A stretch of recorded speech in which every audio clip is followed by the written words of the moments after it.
They're getting some breaking news in the investigation into the disappearance of Nancy Guthrie. Some puzzling new developments tonight in the ongoing search for Nancy Guthrie. There is one detail in the drone footage of Nancy Guthrie's property that has gone almost entirely unexamined. Not the gate. Not the back entrance. Not any of the things being argued about in comment sections, online forums, or the coverage that has followed this case from the beginning. Something else.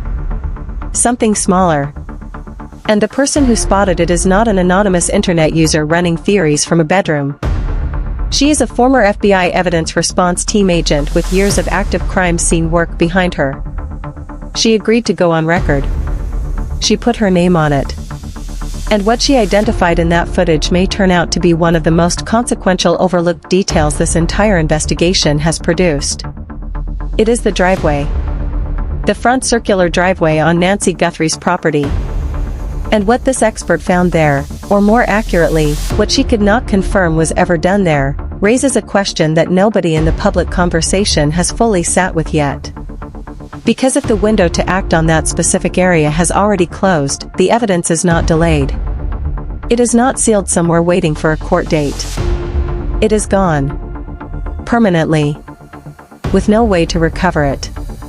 For those unfamiliar with this case, Nancy Guthrie is an elderly woman who disappeared from her home in Tucson, Arizona.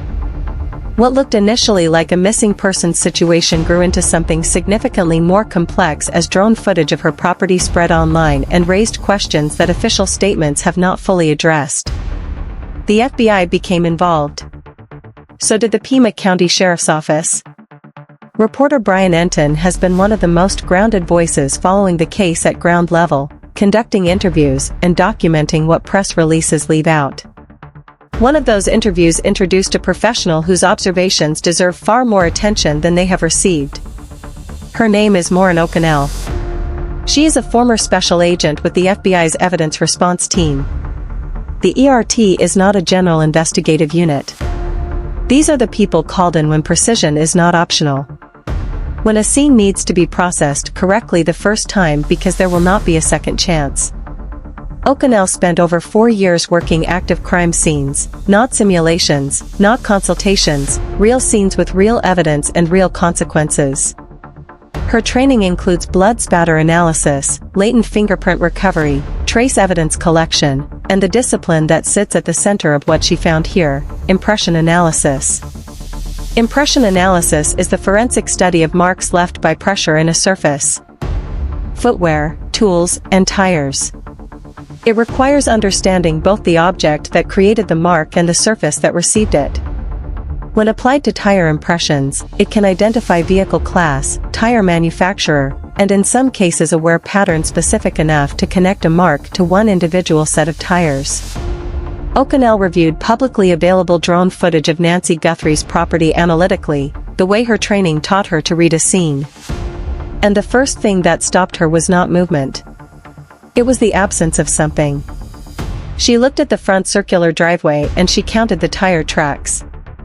Nancy Guthrie's property has a loop driveway at the front. It pulls in from the road, arcs around, and exits without requiring a vehicle to reverse. Practical for a homeowner. For someone arriving with a different purpose, it offers something more useful. A single continuous line of movement. Enter, move through, exit. No hesitation. No reversing. No delay. One fluid motion and the vehicle is gone. What Okonnell observed in the footage was one set of tire impressions.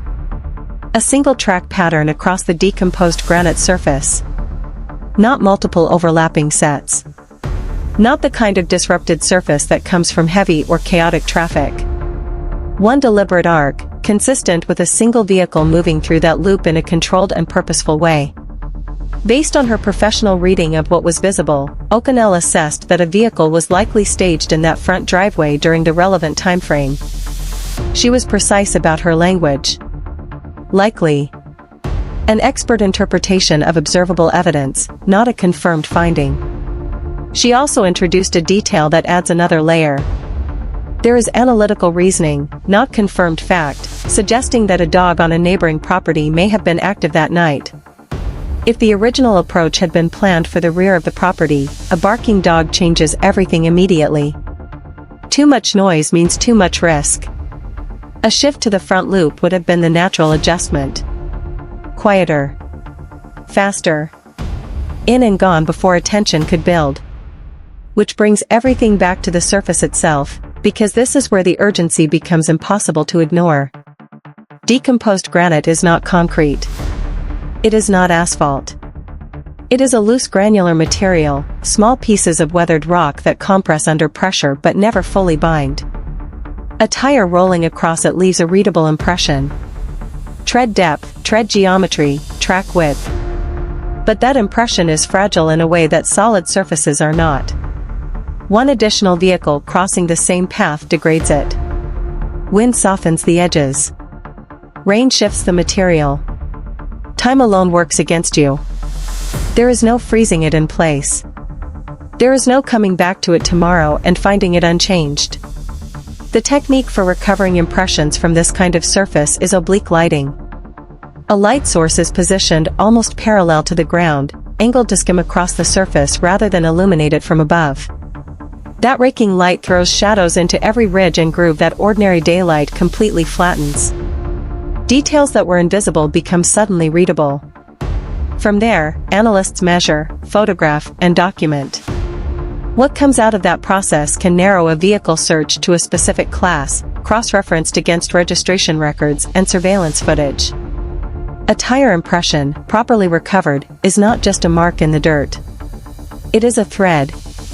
And threads lead somewhere. Okonnell watched the available drone footage carefully, looking for signs that this process had been carried out on that front driveway. Technicians working at ground level. Measurement markers placed alongside impressions. Systematic methodical processing of that surface. Based on what is publicly visible, she did not see those signs. And she was deliberate in how she qualified that. She acknowledged clearly that forensic work may have been conducted before the drone footage was recorded, or outside the captured window entirely. She is not making an accusation. She is identifying a gap in what the public can confirm. But decomposed granite does not hold impressions indefinitely. The question of whether that thread was ever pulled, and when, matters enormously. Other parts of this investigation are moving simultaneously. Approximately 2 miles from the property, a black glove was recovered. It visually matches a glove seen in doorbell camera footage from the night Nancy Guthrie disappeared. DNA from that glove, unknown male DNA, was processed and entered into CODIS, the FBI's national DNA index system.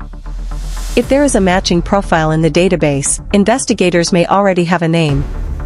If not, genetic genealogy is the logical next step. Analysts submit the unknown profile to public ancestry databases, identify partial matches through distant relatives, and build outward through family trees until a specific individual comes into range. It is slow. It has worked when nothing else could. The FBI's Cellular Analysis Survey team has also reportedly been working cell tower data from the night in question. A phone moving through any area creates timestamped location records each time it contacts a tower. If a device was near Nancy Guthrie's property that night, that signal may already be plotted on a map inside an FBI analysis room. 3 threads. The driveway. The glove. The cell data. Each one independent. Each one potentially the thing that changes the direction of this entire case. But the driveway question is the one that cannot wait indefinitely. Either those impressions were recovered in time, or they were not. Nancy Guthrie deserves an answer. Her family deserves an answer.